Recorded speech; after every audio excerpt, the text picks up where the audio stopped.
this Israel thing, like, it scares the shit out of me. Yeah. It scares the shit out of me. There's no clear way this resolves peacefully. Like, this is bad. This is real bad. I've been freaking out over the last, like, few weeks, like, at nighttime. Like, at nighttime, I'll be alone, and I just start thinking about the future of the world. And then this fucking Israel thing pops off, and now I'm, like, legit freaked out. Like, what would happen if we were, like, legit Armageddon, Mad Max, nuclear war? Like, how far are we away from that? How does this all resolve? We want to think that that can't happen.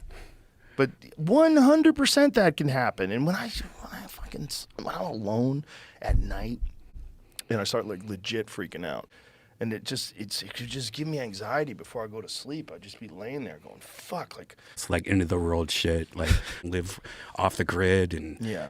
How hard would it be to shut down our power grid? How hard would it be to blow a few satellites up? And what I'm scared of is, like, all communications are gone. Like, so what if? It's scary. Mm-hmm. it's real, but people keep thinking it's UFOs.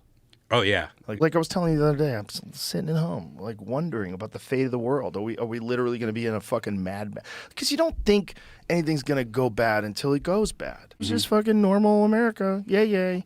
And then the next day, chaos. And then everyone's riding around with an American flag on their car. Yeah. Like, anything can happen. And if anything does happen, like, how ready? How much is the world going to change? When the Mongols roll into your town, that's the thing that freaks me out the most. He starts taking over Europe. Like, fuck. The things that freaks me out the most is international conflicts between superpowers and how they're willing to kill a certain amount of people. If you've got groups of people that are willing to shoot missiles into apartment buildings and fly jets down and gun people down, and you've seen all those crazy drones. If we're willing to kill a certain amount of people, like, what's the line where they won't cross? What's the line? Is it 1 million people? Is it a nuclear bomb? You know, what is the line? The whole world was, like, on America's side.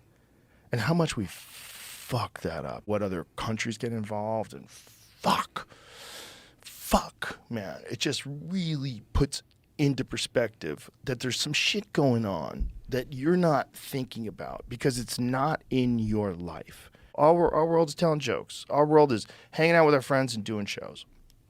Their world is killing people. Then they're also coordinating military attacks. That's their world. We just don't think about that world because we're not in that world. But people have been in that world since the beginning of time. They completely control the narrative of how you think about what can and cannot happen in the world and why these things are happening. How did they not know this was going to happen? Like, isn't this the most sophisticated surveillance systems in the world? They have, like, they have that Iron Dome that protects them against missiles. So as Hamas is launching these missiles, they're shooting missiles at the missiles and blowing them up in the sky. Okay. It's wild. Look at this. Yeah. Because any one of these is going to kill a bunch of people. That's what And how are they getting all the money to shoot those missiles at Israel? And then these people in Hamas are thanking Iran for funding this. Wow.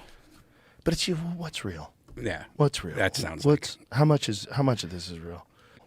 All of it's crazy. And also the fact that we haven't nuked anybody. Nobody's nuked anybody. That's good. It's promising. Right. It's promising. But it's hard to imagine that it's going to last like that forever. It seems like someone's going to get crazy. Yeah, and then this happens. We're in the middle of a game that we're not aware of, just like we were talking about before. Like, that's the game they play. The game they're playing is war. Why don't you look at Jesus? And how do you just... Dude, if we come in and put a big force field there, I don't think so. we leave our force fields behind. Feel safer living in Austin, though, now that we're in the middle of a country, just in case of war goes crazy. Unless they decide to, like, nuke Dallas.